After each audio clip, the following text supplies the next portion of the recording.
Bueno, creo que podemos empezar y de todos modos irá sumando gente a medida que puedan. Arrancamos entonces. Muchísimas gracias a todos por estar aquí y por ser parte de este programa. Es un honor para nosotros tener esta oportunidad de establecer un diálogo institucional y presentar la Bienal FEMSA número 14 a través de su curador Daniel Garza Zubiaga y el Program Manager del Programa Cultural de FEMSA, Luis Quiroz Sada. Vamos a tratar de hacer esta presentación lo más dinámica posible. Luego de la presentación de Daniel tomaremos preguntas que pueden escribir en el chat o también pueden avisarnos para si quieren hablar. Así que estamos muy agradecidos porque estén aquí y para aquellos que lo vean luego el programa. Y bienvenidos y muchísimas gracias a FEMSA por aceptar esta invitación. Te cedo la palabra a Luis. Hola, muchas gracias, Jaime.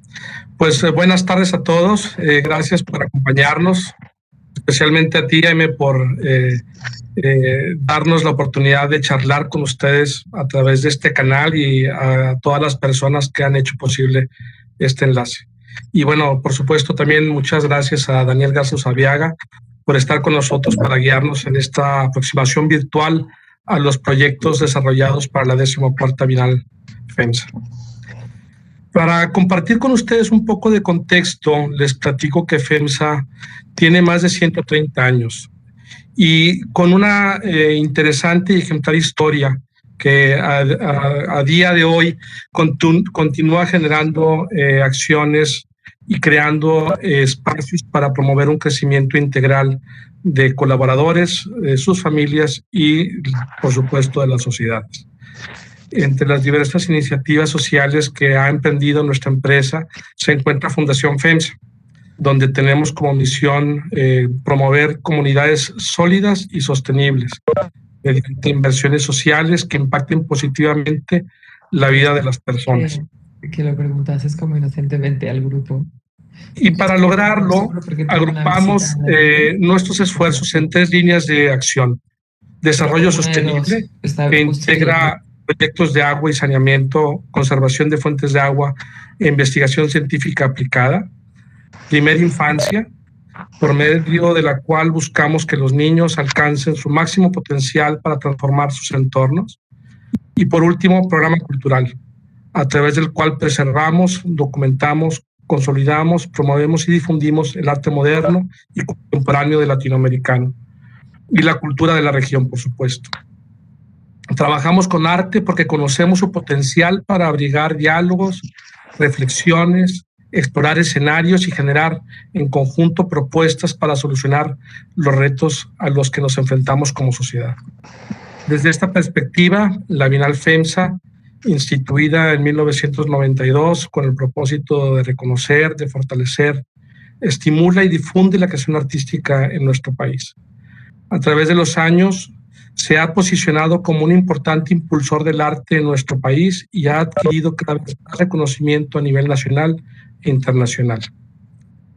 A partir de 2016, la Bienal FEMSA se enfocó en la difusión de la riqueza artística de diversas regiones de México y su patrimonio cultural. En su 14ª edición, que ha encontrado hogar en las ciudades de Pátzcuaro y Morelia, han participado más de 200 artistas, artesanos, productores y gestores locales de Michoacán. Además, logramos integrar el trabajo de comunidades y familias de 47 talleres y a más de 20 universidades e instituciones académicas. Agradezco el compromiso del equipo de la 14ª Bienal FEMSA, que bajo la dirección de Daniel Garza Zubiaga ha puesto un enorme entusiasmo en este ambiente retador, y vaya que fue muy retador, pero también lleno de oportunidades. Sin duda, ha obtenido grandes resultados. Sin más, cedo la palabra a Daniel para iniciar esta conversación en torno a los proyectos expositivos que fueron realizados a partir del invaluable trabajo de curadores, artistas y artesanos para esta edición de la Bienal así como de todo el equipo del programa cultural FEMSA, que dieron un empeño y un empuje importante también para que eso se pudiera llevar a cabo. Muchas gracias. Adelante, Dani. Gracias, Luis, y gracias, Jaime, por la invitación, y a todos los que están sintonizados viendo esta charla, pues muchas gracias por su tiempo, especialmente aquí en México, que ya son vacaciones de Semana Santa. Entonces, sí, muchas gracias. Y hay una presentación, no sé si la podemos empezar a poner para platicar un poco. Y un poco retomando lo que decía Luis, la Bienal FEMSA, pues sí, se instituye en 1992 y durante prácticamente 12 emisiones funciona a la manera de un certamen o concurso, y hacia la edición número 12 empieza a experimentar un cambio de formato para hacer una bienal con una propuesta curatorial. Esto lo hizo en ese momento Willy Couch, que era el director artístico de la Bienal número 12 y también fue de la número 13, junto con Gabriela Correa, que era la directora ejecutiva de estas 12 emisiones. Y un poco en la emisión anterior, en la 13, donde yo ya pude como colaborar como curador, se transforma aún más el formato, y la idea es que cada 2 años la Bienal migre de sede a una ciudad de México o 2 ciudades de México. Esto en un esfuerzo para abonar a la descentralización cultural del país, para cualquier persona que conoce México, y creo que es una experiencia común en toda América Latina, pues las iniciativas culturales muchas veces tienden a centralizarse en las capitales, ¿no? Y este es el caso de México. Y un poco la Bienal y pues la Bienal funcionando como una plataforma itinerante, pues tiene la intención de descentralizar, ¿no? Un poco este tipo de iniciativas artísticas. La Bienal número 13, hace poco más de 2 años, fue en la ciudad de Zacatecas. Y para esta emisión 14 decidimos y se logró hacer la Bienal en las ciudades de Morelia y Pátzcuaro, en el estado de Michoacán. ¿Podemos ver la siguiente diapositiva, por favor?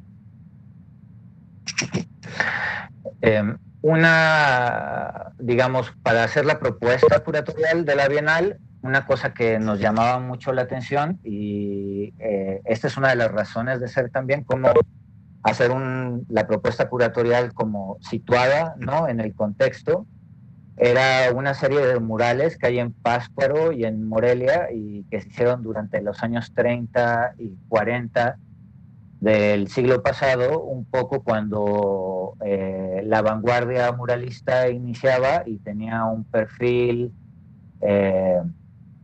experimental, internacional, colaborativo, ¿no? Y en Morelia, por ejemplo, están varios ejemplos de este tipo de arte de los años 30 del siglo pasado, como este mural de Ruben Kadish y Philip Guston en Pátzcuaro. Si podemos ver la siguiente diapositiva, ¿no? Hay este impresionante mural de Juan O'Gorman en la biblioteca Gertrudis Bocanegra. Y bueno, además de estos 2 casos, pues también hay obras de Grace y Marion Greenwood, de Alfredo Salce, que es originario de Pátzcuaro y es un muralista bastante reconocido aquí en México. Entonces, un poco este fue como uno de los puntos de partida para la propuesta curatorial, y alguna de las cosas que nos interesaba revisar, como era un poco la noción de realismo,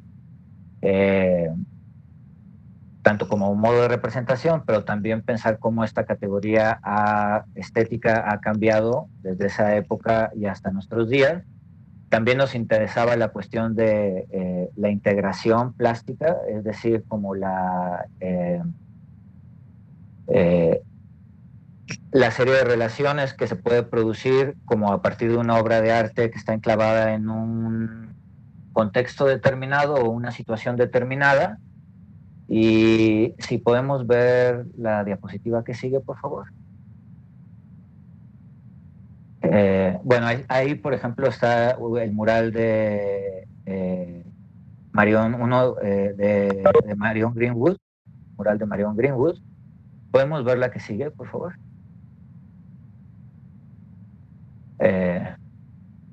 Perdón, podemos regresar. Perdón, me equivoqué.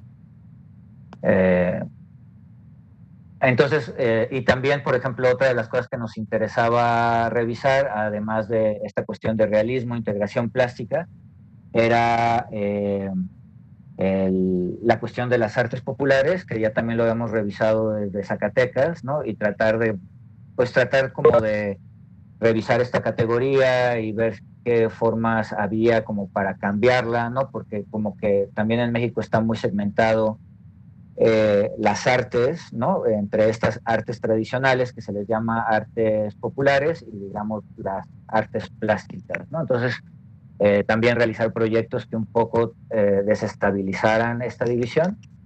Y otra cosa que nos interesaba mucho era ver cómo cierta localidad, que no es necesariamente la capital del país, en ciertos momentos de su historia sucedían ciertas cosas ahí que se vinculaban con el contexto nacional y con el contexto internacional, ¿no? Durante los años 30 y 40, el estado de Michoacán, Morelia, Pátzcuaro eran una especie de epicentro de la cultura y atraían a muchas personalidades, tanto nacionales como internacionales, que visitaban México. Entonces, por ejemplo, ahí también se ve la fotografía de Leo Rivera con André Breton y León Trotsky, y ellos en el año 1938 estuvieron en Michoacán y de hecho planeaban en Pátzcuaro escribir un documento que posteriormente fue el manifiesto que se conoce como un manifiesto por un arte revolucionario e independiente. Y este documento también fue importante como para la propuesta curatorial de la Bienal. Nos interesaba mucho, por ejemplo, el valor que se le daba a la imaginación en este documento, a una imaginación política. Y al mismo tiempo nos interesaba la noción del azar, ¿no? Como una situación en la que cuestiones subjetivas, individuales, se pueden conectar con ideales sociales más amplios, ¿no? Y de hecho de este documento se desprendió un poco el título de la Bienal.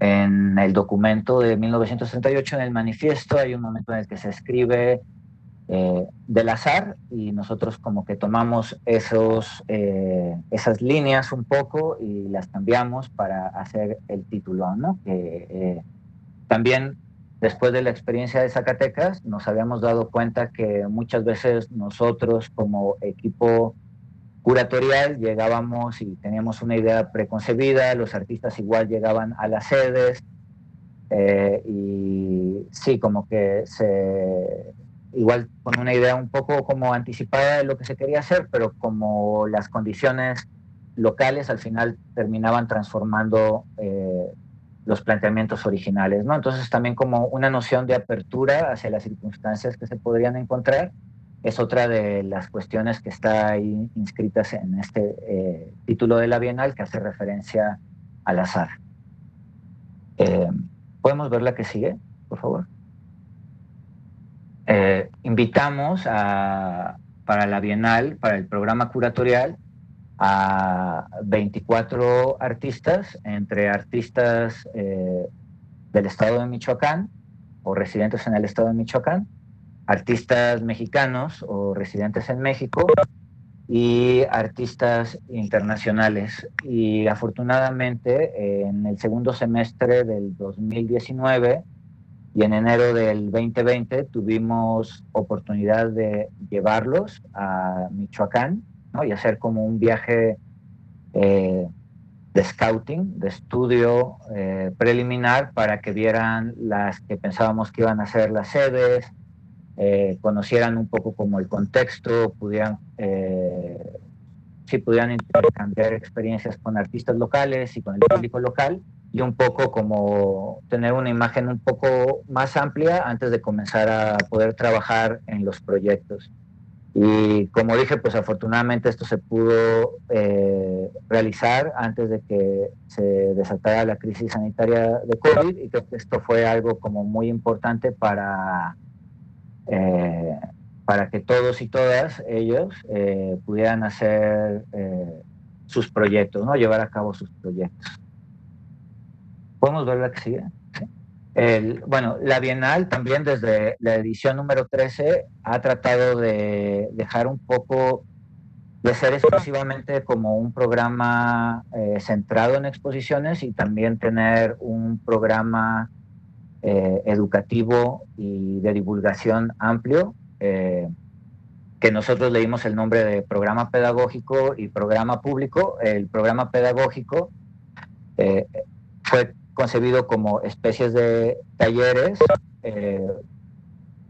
muy enfocado en estudiantes, y en el que se invitó a distintas personas a hablar de esto lo hicimos sobre el quehacer de exposiciones. Entonces había varios módulos. Uno era como curaduría y gestión, otro era sobre crítica y escritura, otro era sobre pedagogía y educación. Y pudimos hacer las primeras sesiones de este taller todavía de manera presencial, antes de que de nuevo empezara la crisis sanitaria del COVID. Y si podemos ver la que sigue, el programa público, en cambio, se trataba de conferencias con especialistas, muchas de ellas historiadoras, que pudieran hablar justo de estas interconexiones entre lo local, lo nacional y lo global, partiendo desde Michoacán.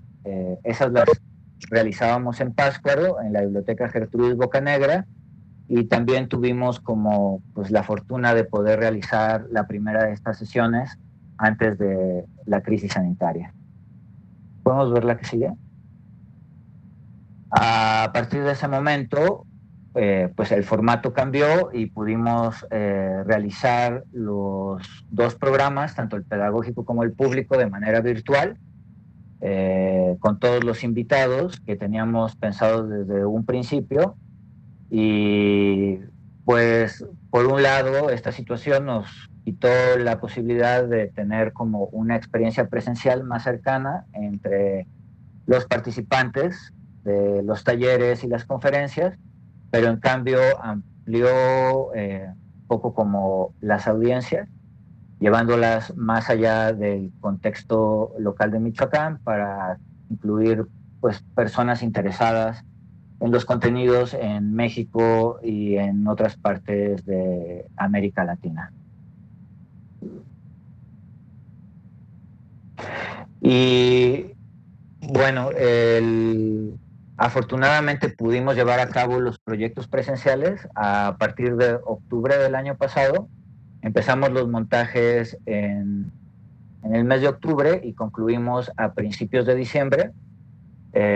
Nos llevó pues todos estos meses, poco más de un par de meses, hacer los montajes, ya que, bueno, por las medidas de cuidado de salud que teníamos que tomar, pues no podíamos tener grupos grandes para montar, tampoco queríamos congregar a los artistas al mismo tiempo, y entonces hicimos un programa de inauguraciones escalonado, que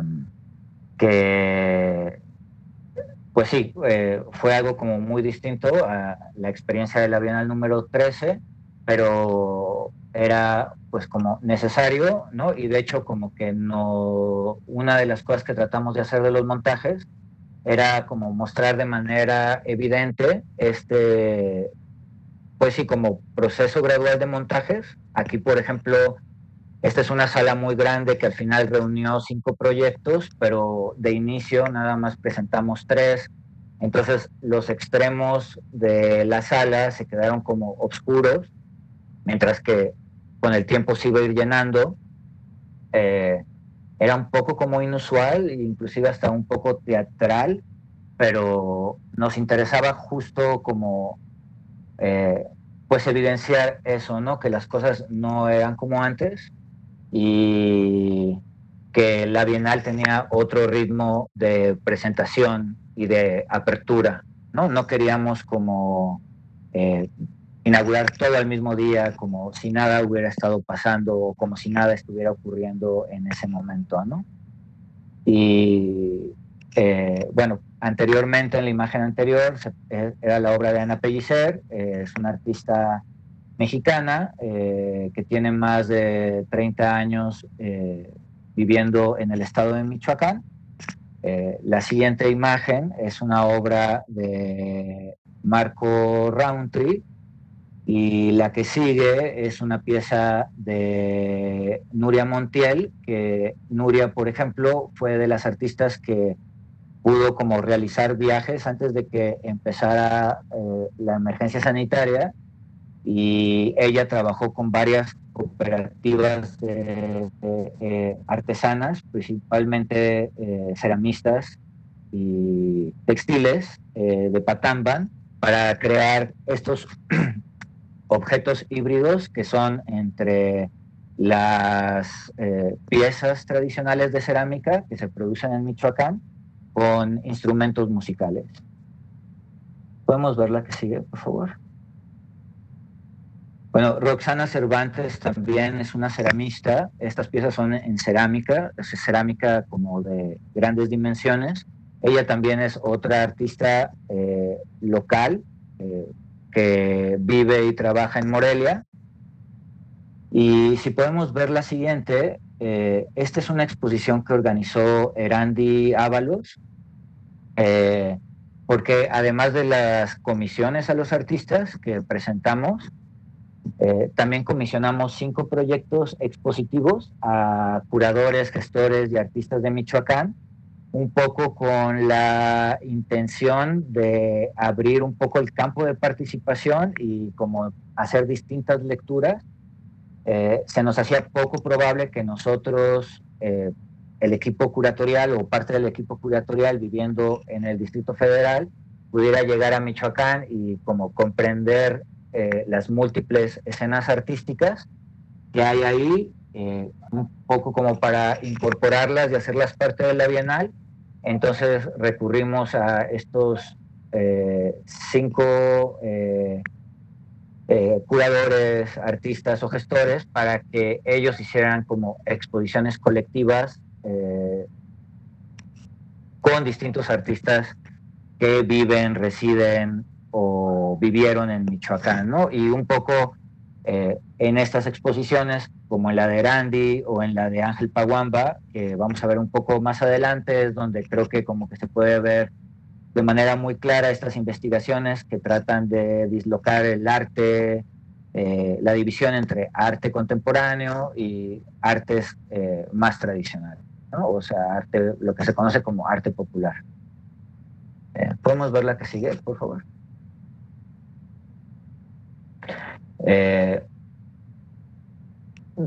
Por cuestiones también de la pandemia, hubo varias instituciones que no abrieron sus puertas en todo el año. Entonces nosotros como que tuvimos que pues un poco como arreglar la presentación de los proyectos para que todos los proyectos se pudieran presentar en 5 sedes.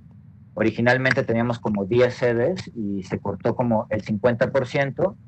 pero gracias a la Secretaría de Cultura del Estado de Michoacán pudimos como presentarlos todos y adaptarlos todos, y obviamente con la flexibilidad y el apoyo y generosidad también de todos los artistas invitados.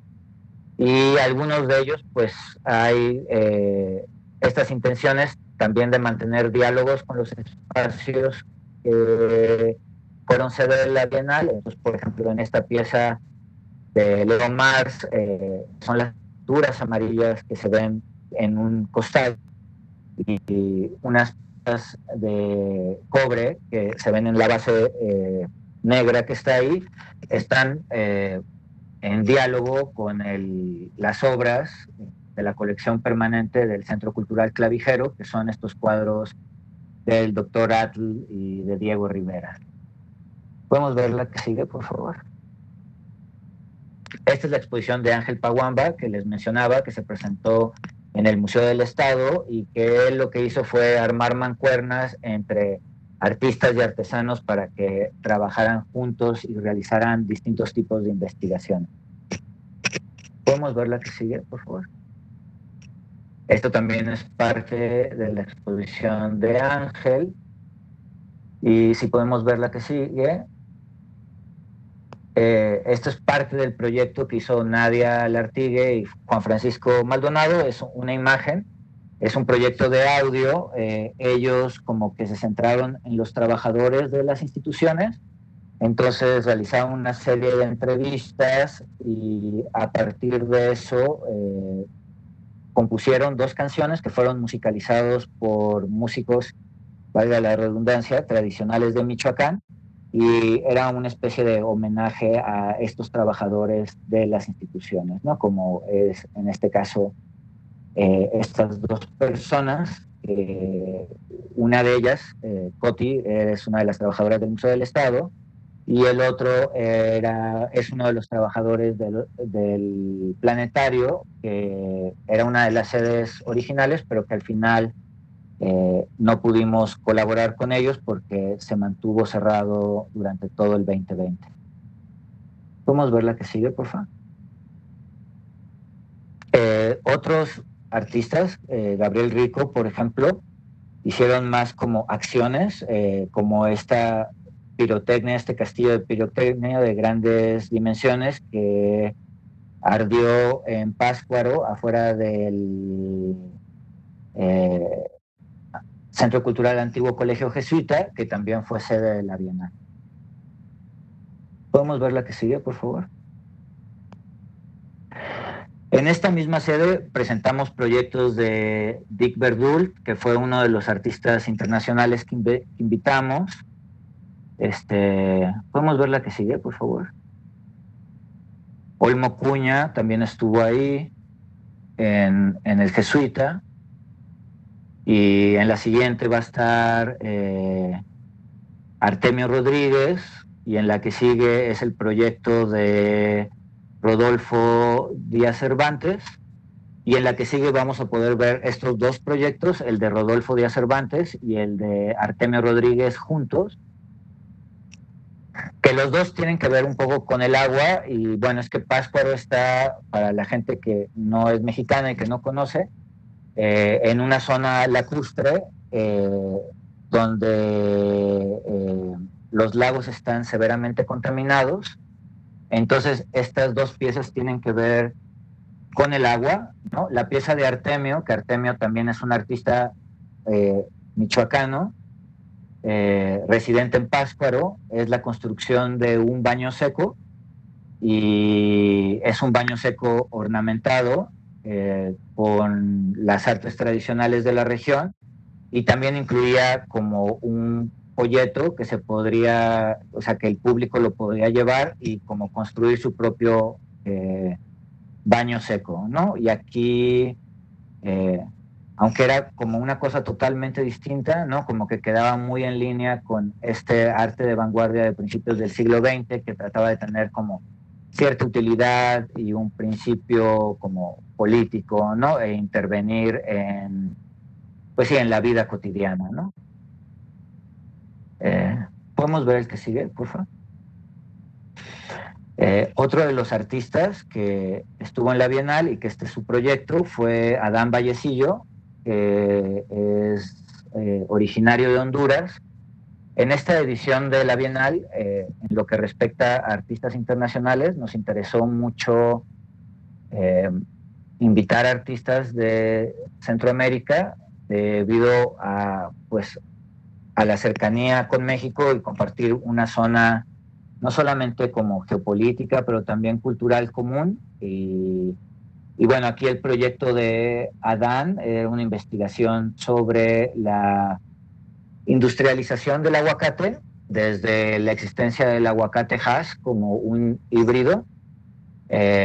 Y bueno, esto en relación a que Michoacán es como el mayor productor de aguacate en el mundo, cosa que ha generado como beneficios en el Estado, pero también una serie de problemáticas sociales y medioambientales como notables.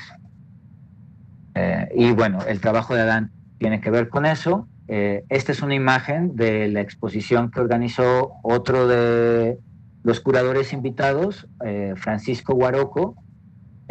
Francisco es originario de Cherán, que es una comunidad autónoma en el estado de Michoacán, y su exposición tuvo que ver con una de las fiestas patronales que tienen lugar en Cherán, ¿no? Y participaron varios artistas que viven y trabajan en Cherán, así como otros miembros de la comunidad, otros artistas, otros artesanos, un poco como para hacer este proyecto colectivo muy interesante sobre una fiesta patronal que es muy importante en la comunidad. ¿Podemos ver la que sigue, por favor? Esta es una vista de la exposición, ¿no? De nuevo, donde podemos ver otros trabajos de Giovanni Guerrero y de María Sosa. ¿Podemos ver lo que sigue, por favor? Otra de las artistas de Centroamérica que tuvimos el honor de tenerla en la Bienal fue Patricia Belli. A Patricia la invitamos como artista, pero también la invitamos para el programa pedagógico, y un poco ella entrelazó sus dos proyectos y entonces hizo un taller con artistas jóvenes del estado de Michoacán, y juntos generaron una exposición, ¿no? Y la exposición básicamente eran piezas que partían de un banco de sueños que Patricia agrupó a través de las narraciones de más de 100 personas de distintas partes del mundo de sus experiencias oníricas durante los meses de mayor confinamiento, ¿no? Y este es un detalle de una de las piezas de Patricia. En la siguiente imagen está otra pieza de Patricia que también produjo para esta exposición, que se llama El suelo se mueve. Es esta escultura cinética que, bueno, que al momento de entrar en el espacio donde se encuentra se empieza a mover el piso y eso hace que la escultura se balancee, y la casa que se ve en la parte de arriba tiene agua. Entonces hay como una serie de balances ahí, al mismo tiempo de que el espectador o quien esté ahí pierde un poco como el equilibrio.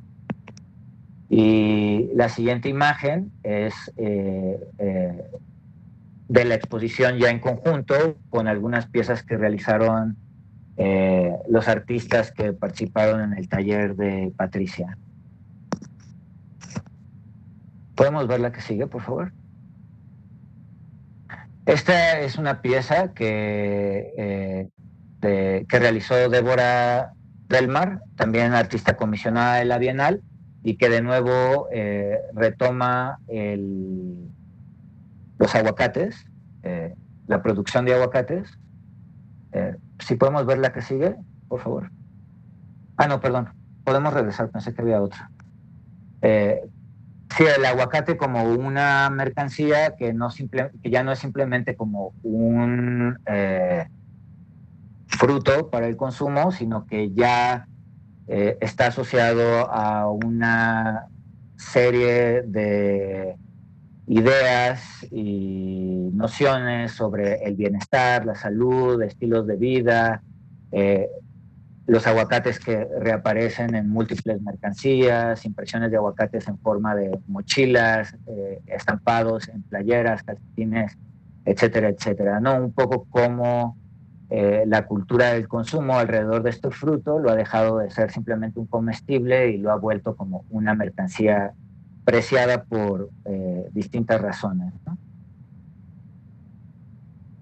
Podemos ver la que sigue. Esta es imágenes de otra de las exposiciones que se comisionaron, en este caso a Diego Rodríguez, y es la que agrupó a artistas más jóvenes junto con el proyecto de Patricia, artistas jóvenes del estado de Michoacán. Y podemos ver la que sigue también. Y bueno, esta exposición trataba de dar una nueva lectura a las artes populares también y al quehacer popular. Si podemos ver la que sigue. Otra de las exposiciones que fueron como comisionadas fue a Jesús Jiménez, y una de las sedes, que es esta que vemos, era la Casa Estudio de Alfredo Salce, que es un espacio doméstico. Entonces lo que hizo Jesús fue un poco como rearticular el espacio doméstico, un poco inspirado en cómo era la casa de Salce, según como está documentada en fotografías históricas, pero obviamente ficcionalizando, ¿no? Y aquí, pues, Jesús incluyó trabajo de artistas contemporáneos, artistas históricos, entre ellos el mismo Salce, diseñadores también históricos como Don Shoemaker, que vivía y producía todos sus muebles en Michoacán, y un poco esa fue su propuesta curatorial, ¿no? Si podemos ver la que sigue, por favor. Esta es otra imagen un poco como de otra vista del proyecto de Jesús. ¿Podemos ver la que sigue? En este espacio también se presentó obras, proyectos de Sergio Gutiérrez.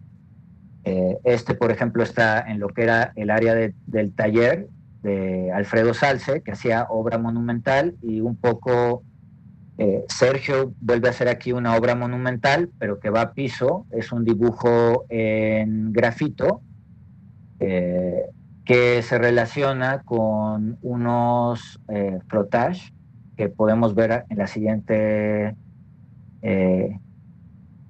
imagen. Ahí se puede ver uno de estos frottage, que son frottage de petroglifos prehispánicos encontrados en el estado de Michoacán, y que, como pueden ver, tienen esas espirales, ¿no? Entonces, un poco en la imagen anterior, que también tenía esa espiral, ¿no?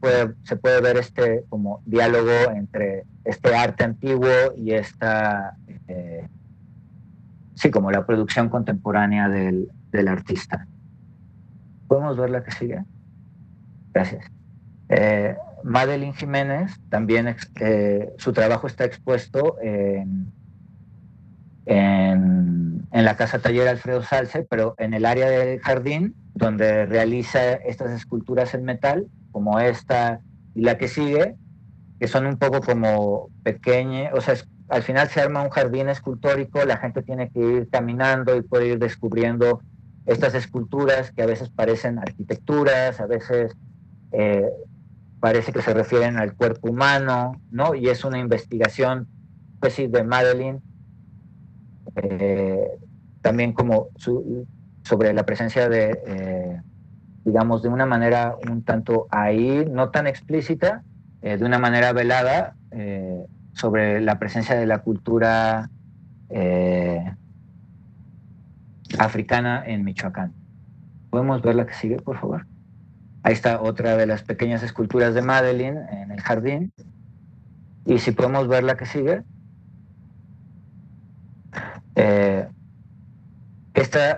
Estos proyectos a partir de este y varios que voy a mencionar en adelante, también se están presentando en Pátzcuaro, en el antiguo colegio jesuita. Este es un video que realizó Carlos Amorales. Él estuvo un mes o algo así en Michoacán y conoció a varios artistas, entre ellos el colectivo de artistas Cheranís, y le interesó mucho como su noción, la noción de ellos de arte público, y un poco el video es una animación que retoma algunos elementos de su arte público, al mismo tiempo que habla sobre la importancia del arte público y la relevancia del arte en esta época de pandemia y sobre todo el año pasado con el continuo confinamiento. Y junto a la pieza de Carlos Amorales se presenta esta de Guillermo Galindo, que parte de... junto al antiguo colegio jesuita se encuentra el Museo de Artes Populares, que fue el primer museo de artes populares en México. Y el Museo de Artes Populares, antes de ser el Museo de Artes Populares, pues fue parte del colegio jesuita y posteriormente una universidad, y hay una parte como una especie de una ruina que sobrevive como de las celdas de confinamiento cuando era un monasterio, y en esta celda de confinamiento sobreviven varias marcas de los días, ¿no? De la gente que estuvo ahí en confinamiento. Y sí, como esto es como sucede, por ejemplo, en la cárcel, ¿no? Entonces, Guillermo Galindo, a partir de estas marcas que sobreviven en esta ruina, crea este instrumento experimental para hacer música. Entonces, es esta pieza sonora que se encuentra ahí en exhibición. ¿Podríamos ver la que sigue, por favor? Este es un proyecto de Israel Martínez, que también se presenta ahí en Pátzcuaro y que parte, pues, de ficcionalizar, básicamente, un viaje de Zuró a Michoacán, antes de que escribiera Walden, ¿no? La que sigue, por favor. Bueno, esta es la publicación donde viene esta historia que ficcionaliza Israel. Y si podemos ver la que sigue. Este es el proyecto de Carlos Fernández, que se llama Continua Despensa de Saberes. Originalmente, Carlos, además de ser un artista, es un agricultor y es como un divulgador de permacultura, y su trabajo y sus pinturas tienen que ver con esto. Muchas veces estas pinturas empiezan siendo un poco como las ilustraciones didácticas que él utiliza cuando da sus clases, y se van modificando con cada clase y luego él las interviene y terminan siendo pinturas, ¿no? Y obviamente Carlos quería, pues, pasar una temporada en México y dar estas como clases ahí en Michoacán, y a partir de ahí generar estas pinturas, pero es uno de los planes, como muchos otros, que no se pudo llevar a cabo adecuadamente por las limitaciones de viajes y cuestiones de reuniones o clases presenciales, y entonces trabajó desde Costa Rica, pero finalmente la instalación guarda el mismo principio de atención ambiental. Y Fernando Palma, que es un artista mexicano, también presenta ahí mismo en el antiguo colegio jesuita de Pátzcuaro, es esta instalación mecánica, robótica, que trata de conjurar de nuevo un tiempo pasado con la situación presente, ¿no? El antiguo colegio jesuita de Pátzcuaro está construido sobre una yacata prehispánica. Entonces, partiendo de esto, Fernando crea esta instalación que busca ser como una especie de exorcismo a las difíciles condiciones por las que atravesamos todos en el presente. ¿Podemos ver la que sigue, por favor? También invitamos a Inés Verdugo de Guatemala, que realizó este como textil, ¿no? Que al final es como un mural suave, que es muy interesante. Bueno, a mí en lo personal me gusta mucho, como todas las obras de la Bienal. Es una obra que realizó en confinamiento en Guatemala y que si lo comparamos con el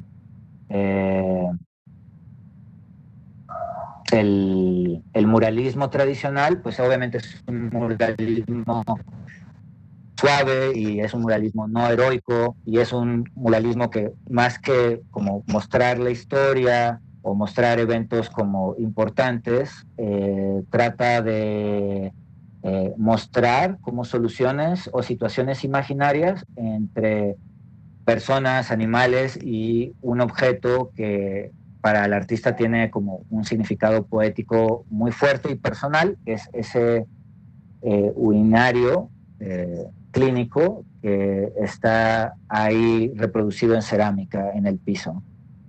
¿Podemos ver la siguiente imagen? Bueno, también está Circe Iracema, que realiza estas pinturas sobre madera de parota, en gouache, y que cada una como que hace alusión a un conocimiento popular de la región, pero al mismo tiempo lo que hizo fue fotografiarlas y animarlas, ¿no? Y es una especie de animación circular, ¿no? Entonces está la pintura así estática, pero abajo están estos códigos QR que se pueden como descargar y ver justo cómo a partir de esta pintura se crea esta como animación, que al final de cuentas, aunque es una animación totalmente análoga, ¿no? Se reproduce a manera de un GIF. ¿Podemos ver la que sigue, por favor? El trabajo que Livia Corona realizó para la Bienal tiene que ver con las industrias alimenticias, principalmente en Ensenada, donde ella es originaria, y toma por un lado como cuestiones de apicultura, como se ve en esta pieza, ¿no? que está como hecha a base de fragmentos de conchas, de erizos y otros moluscos. Y otra de las partes que utiliza para hacer es la industria agrícola, sobre todo el cultivo de fresa. ¿Podemos ver la que sigue, por favor? Entonces, una de las piezas que se ve aquí, la más grande, pues está hecha con los plásticos que se utilizan en la industria agrícola y es un poco como los desperdicios que deja la máquina una vez que se limpia, y que Livia retoma, rescata y reconfigura para hacer esta especie de mural como gestual, como si fuera una cuestión como de trazos gestuales, y que de nuevo pues se relaciona también con los murales que hay en Michoacán, pero da una visión totalmente distinta de antiheroica, ¿no? Y prácticamente eliminando la mano del artista en la producción, ¿no? De la pieza. ¿Podemos ver la que sigue, por favor?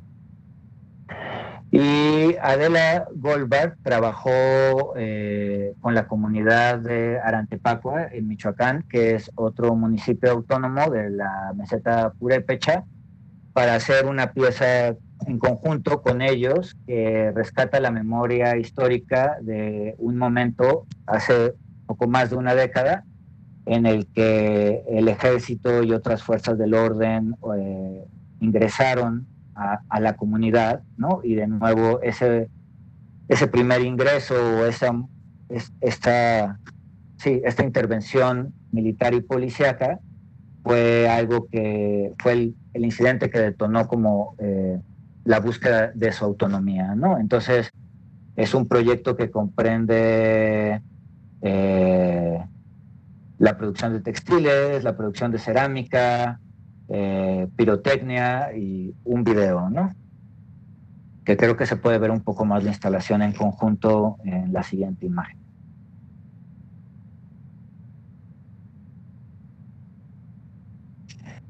Y bueno, este es el conjunto de los proyectos que se presentaron y que todavía están en exhibición en Michoacán hasta el día 10 de abril.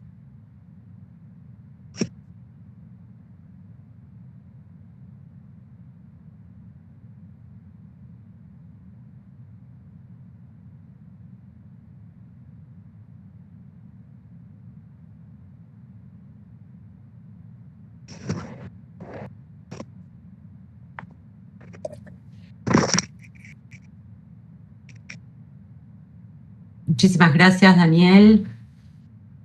Me parece que es fascinante todo lo que presentaste y quiero invitar a la gente a que proponga preguntas en el chat, pero asimismo, para abrir un poco la conversación, quería preguntarte desde tu punto de vista como curador, ¿cómo encontraste trabajar con una bienal que, teniendo en cuenta la historia de las bienales y su histórica relación con la internacionalización de las escenas de arte, con una bienal que trabaja tanto el concepto de lo local?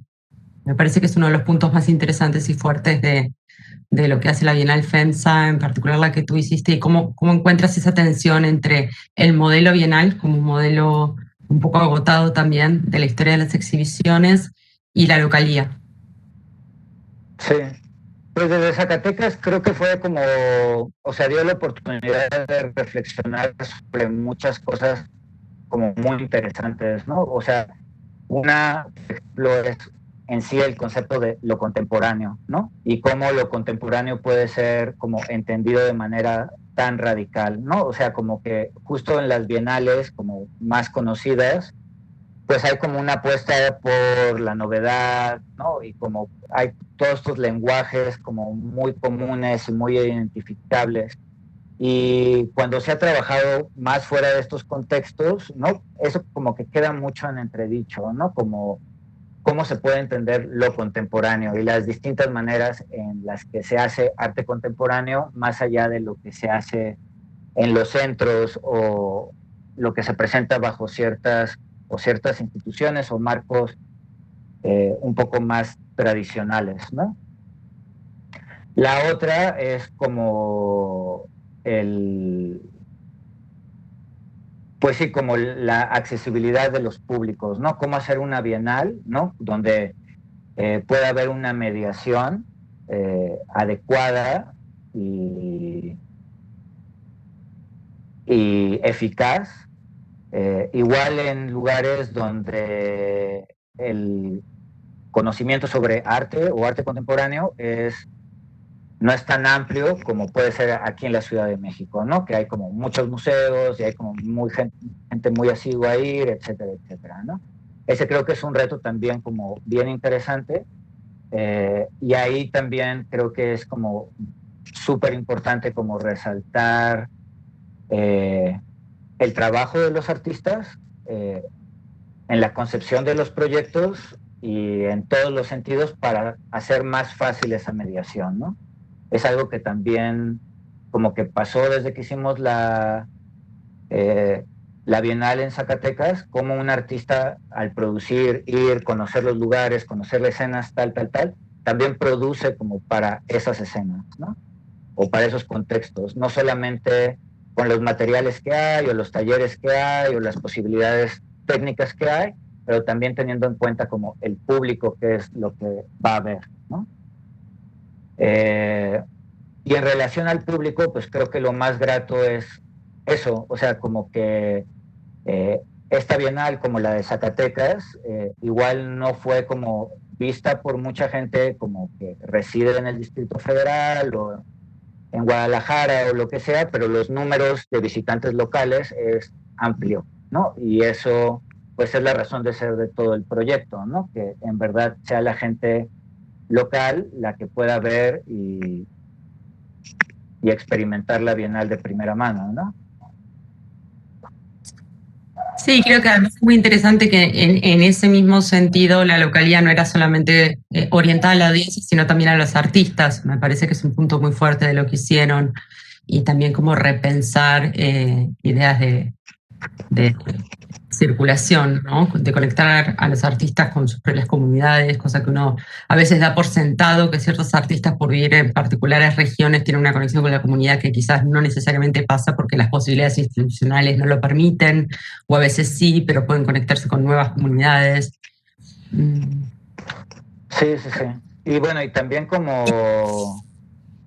pues sí, como subrayar como la generosidad, ¿no? De algunas de estas comunidades, especialmente la de Arantepacua y de Cherán, que fueron como aliados muy fuertes, ¿no? Tanto como para los artistas que trabajaron ahí, como los artistas que trabajaron en la Bienal. En general, creo que nos dio como experiencias, sí, como impensadas a todos nosotros. Espectacular, espectacular. No sé si hay alguna pregunta del público.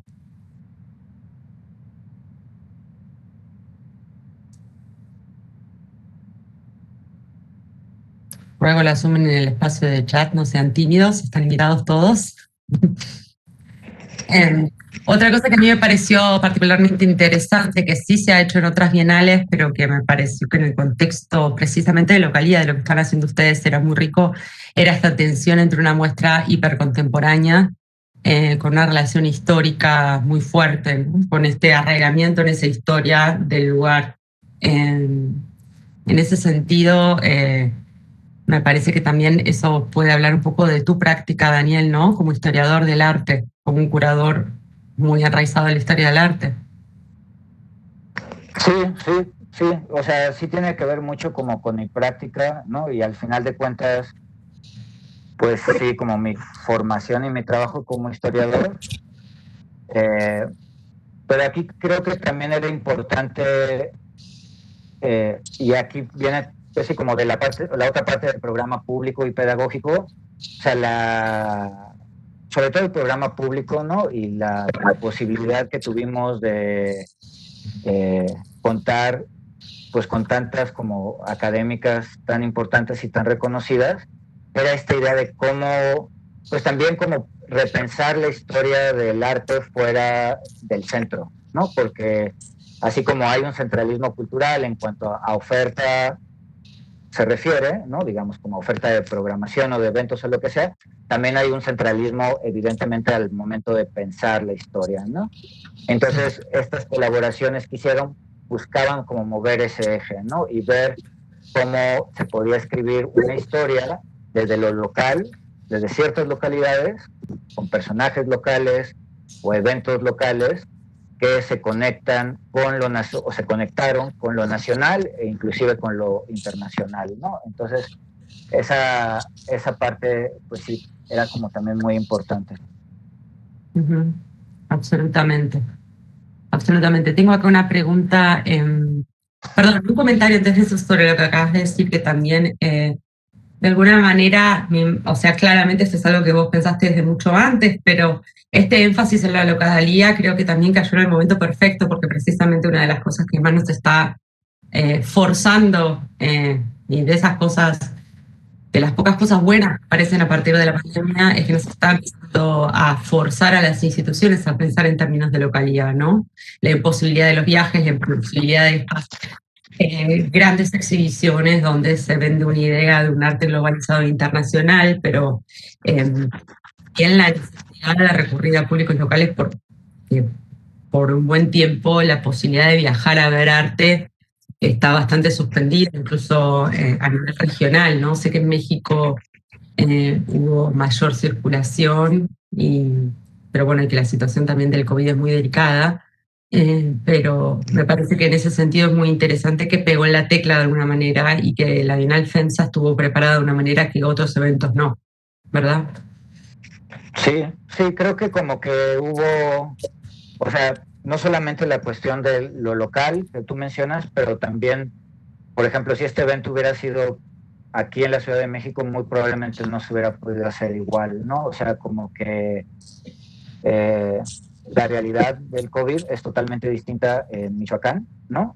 Que en la Ciudad de México, ¿no? Y eso permitió que en Michoacán muchos museos pudieran abrir desde el verano, ¿no? y que estuvieran abiertos gran parte del segundo semestre. Sí, como que los números eran infinitamente menores en todos los sentidos a lo que sucedía aquí en el Distrito Federal. Y otra de las cosas que ahí sí como que, pues sí, como que las mismas condiciones materiales y espaciales ayudan, pues es que muchos de estos espacios son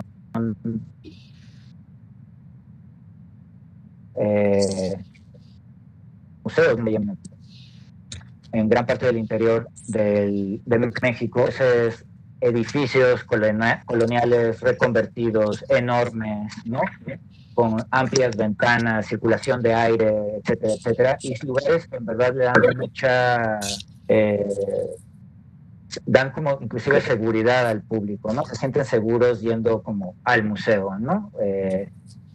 Son espacios, por ejemplo, el Centro Cultural Clavijero, el antiguo Colegio Jesuita, son lugares tan amplios, ¿no? Que, o sea, que se necesita un ejército para que haya como aglomeración, en pocas palabras, ¿no? Perfecto. Tengo un comentario en ese sentido también que hace Natalia. Hay una pregunta que es con respecto a lo que acabas de decir, también la cantidad de obras site-specific, ¿no? Y que reduce la necesidad de viajar obras, que es una cosa que también se ha complicado, por supuesto, con la pandemia. Perdón, voy a leer una pregunta. Tenemos una pregunta de Mateo que en un momento voy a leer, pero primero... no, voy a leer el comentario de Mateo, perdón, que dice: muchas gracias, la posibilidad de conocer su experiencia después de Zacatecas es una oportunidad impresionante para abrir el diálogo entre la historia de la misma ciudad y lo que sus ecos provocasen es fantástica. Gracias, Mateo. Y después Natalia preguntaba, partiendo de la idea del azar, me interesa saber cómo se conectaron todas las obras. Sí, pues eso siempre es como curioso e interesante, ¿no? Porque pues los proyectos también se van desarrollando con el tiempo, ¿no? Y como que igual al principio los artistas después de su primer viaje tienen una idea, pero pues obviamente esa idea va como cambiando y modificándose, y más ahora, ¿no? Que pues no tenían, o sea, hubo como muy pocas oportunidades de regresar para algunos, ¿no? Sobre todo para los que vivían fuera de México o que vivían, no sé, en el norte de México, les fue como complicado regresar a Michoacán. Entonces mucho se trabajó también a distancia con productores, con los talleres. Uh-huh.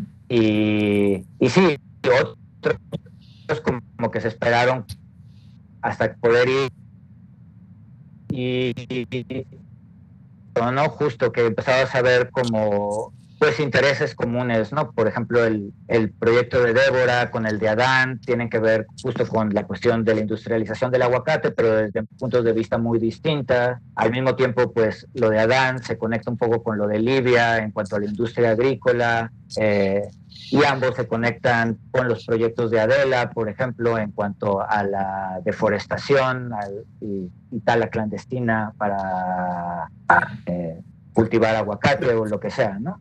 Entonces es como una red que se va armando, ¿no? Un poco ya cuando la íbamos teniendo más clara, como se iba acercando la fecha, y sí, también como mucha casualidad, ¿no? Como que se fueran encontrando proyectos ahí en el mismo terreno. Claro, absolutamente. De alguna manera tú partiste se podría decir que partiste más de seleccionar artistas que te interesaban y poder desarrollar esas prácticas en el proceso mismo, ¿verdad? Sí, sí, totalmente. Uh-huh. A ver, no sé si tenemos alguna otra pregunta. Dice Eric Urrieta: un reto logrado a pesar de la pandemia, es muy sana la descentralización cultural fuera de la capital. Desafortunadamente no me fue posible ir a Michoacán. Hay piezas que sin duda hay que vivirlas. Habrá la posibilidad de que las piezas se vean en futuras exposiciones. Pues eso depende mucho ya de los artistas, ¿no? Y como instituciones o quien sea que les interese como mostrarlas. Pues Pues sí ha pasado, o sea, como viendo la experiencia de Zacatecas, o sea, muchas de las piezas que se hicieron en Zacatecas, posteriormente han participado en otras exposiciones o en otro tipo de eventos, ¿no? O sea, como que sí, ahí ya depende mucho de la historia que vaya a tener cada una de las piezas. En ese sentido me parece interesante rescatar o resaltar el compromiso institucional de FEMSA de hacer una bienal descentralizada. Creo que veo mucho que muchas instituciones, colecciones tratan de buscar la visibilidad más efectiva o inmediata o el resultado más directo cuando piensan este tipo de iniciativas y la creatividad y la posibilidad de mostrar eso, un evento descentralizado otorga un valor muy valioso y como tú decías, en este caso, en ese inestimable azar que es la producción de exhibiciones, terminó saliendo mejor, ¿verdad? Y me parece que eso es algo a resaltar, que hay pocas instituciones que toman ese tipo de riesgo al momento de sus grandes eventos, de lucirse institucionalmente. Así que bueno, un cumplido para Luis y FEMSA, sin menospreciar lo más mínimo el talento de Daniel, por supuesto que realmente la Bienal es brillante. Sí. Pues en general, bueno, se extrañó mucho también como la convivencia, ¿sabes? O sea, como que eso, hay como cuestiones que sí, que desafortunadamente no se pudieron hacer, que hubiera sido como fantástico se lograran hacer, ¿no? O sea, yo parte de la convivencia hubiera sido como muy importante, ¿no? Como que es una parte que siempre es, o no se pudo de la misma manera. Comunicación y otras cosas y otras formas como de conexión. Hubo algunos que sí pudieron viajar, a montar, pero sí no se pudo hacer de la misma manera. Bueno, no sé si tenemos alguna otra pregunta. Luis, si quieres hacer algún comentario.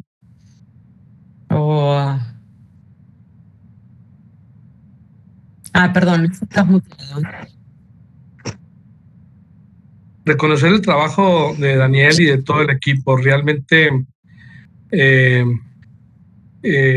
pues el llevar a cabo un evento como este, que se ve atrapado por un contexto tan complejo y que a pesar de ello se haya logrado el seguir con él a pesar de todo lo que eso iba a implicar, el respaldo, por supuesto, de la empresa en decir, va, y ya estamos aquí caminando, ya estamos encaminados, vamos a seguir vamos a seguir dando los pasos para concluir el proyecto. También fue un aspecto muy, muy, muy importante. Yo creo que adicional también a esto de que comenta Daniel, que sin duda el vivir la experiencia de visitar las exposiciones y el verlas aquí a través de una pantalla, pues es totalmente injusto, vamos a decirlo así, lo que provoca la distancia, el no poder vivir la experiencia de la Bienal. Y lo digo porque yo lo acabo de vivir. Yo conocía los proyectos a través de las presentaciones y de los videos que se habían presentado, pero el haber estado ahí, el haber convivido con la gente, el haber platicado con ellos y escucharlos en cuanto a el impacto que para ellos representa el ser parte de un evento de este tipo, el que ponga la mirada en un estado tan rico culturalmente hablando, pero muchas veces rico culturalmente hablando, visto una perspectiva distinta dentro de esta propuesta del arte contemporáneo, pues creo que hace que pues se dificulte, ¿no? el visualizar la riqueza de esto que está aquí presentando Daniel. Y bueno, y reconocer el trabajo también pues del programa cultural FEMSA, que sin duda también se les presentó y fueron resilientes, al igual que todo el equipo de Daniel, en poder sacar adelante este proyecto y sacarlo bien, y además de ello también darle una visibilidad que de otra forma quizá no se lo hubiera dado, ¿no? En cuanto a la presencia en los distintos medios y en las distintas plataformas que se dieron para poderle dar difusión. Absolutamente, y si me permitís sumarme a tu cumplido, Luis, con un detalle, cuento mi humilde experiencia como espectadora, o sea, yo me enteré de la Bienal FEMSA por Instagram gracias a la impecable comunicación que han hecho, comunicación visual, comunicación gráfica, que ha hecho que la Bienal realmente, para los que estamos todo el día buscando arte en Instagram, que yo soy una de ellas porque es parte de mi trabajo, hayamos notado inmediatamente la iniciativa y más allá de una comunicación institucional que había entre American Society y FEMSA, o sea, yo expresé el deseo particularmente de hablar de este Bienal porque realmente se podía ver muy bien. Se podía ver muy bien, se veía muy profesional, se veía muy claro, se veía muy contemporáneo y eso es difícil de lograr. Sí, ahí pues a mí lo que me gustaría hacer pues es como resaltar como el trabajo de todo el equipo, ¿no? El equipo digamos la oficina ejecutiva de la Bienal, ¿no? Que dirigió Olivier Jara y donde está Ivonne, Cata, Carlitos, Alex y Jaime, que fue el diseñador de la Bienal, Jaime Ortiz, ¿no? Que le dio una imagen como increíble a la Bienal. Pues sí, a toda esa parte y obviamente, bueno, a esta parte del equipo, que era mi equipo, ¿no? Que está Esteban King, que fue el curador de la parte pedagógica y de conferencias, y bueno, sobre todo al equipo local, ¿no? A los curadores de Michoacán, Juan Carlos Jiménez, Marco López y Pepe Arroyo, ¿no? Que sin ellos la verdad es que no se hubiera podido hacer nada porque, pues sí, fueron los que llevaron el seguimiento de la producción, estuvimos ahí los 4 en los montajes, sí, son en verdad, unos héroes.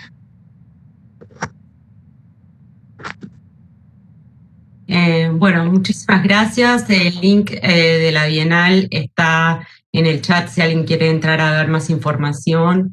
El sitio es bienalfemsa.com y como dije recién, los invito también a que lo vean en Instagram si tienen redes sociales porque está súper toda la comunicación y está muy bien presentada y explicado el proyecto.